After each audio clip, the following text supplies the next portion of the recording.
Ushbu video orqali sizlarga kimyo va biologiyadan nazoratli kurslarga qo'shilishdan oldin ushbu kurslardan namunaviy darslarni, ya'ni bepul sinov darslarini qanday qilib ko'rish mumkinligini tushuntirib o'taman. Buning uchun kelajak mediklari boti orqali biz mini ilovani ishga tushiramiz va bizda kurslar bo'limi bor. Kurslar bo'limiga bosganimizda aynan biz yuqorida filtr qo'yishimiz mumkin. Nazoratli so'zini ustiga bosadigan bo'lsak, bizda nazoratli kurslar kelib chiqadi. Agar biologiya so'zini bosadigan bo'lsak, faqatgina biologiyaga aloqador bo'lgan kurslar, kimyo so'zini bosadigan bo'lsak, kimyoga aloqador bo'lgan nazoratli kurslar kelib chiqadi.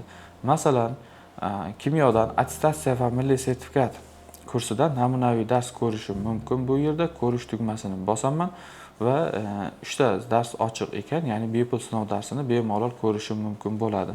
Demak, ko'rishingiz mumkin. 1-chi, 2-chi, 3-chi darslar ochiq. Masalan, 1-chi darsning 1-chi qismi 16 ta topshiriqdan iborat ekan. Mana bu yerda video bor. Bu videoni ko'raman. Undan keyin esa test bor va testlarni mana shu tartibda ko'rib chiqaman. Agarda ushbu kurs menga ma'qul keladigan bo'lsa, bemalol xarid qilishim mumkin bo'ladi.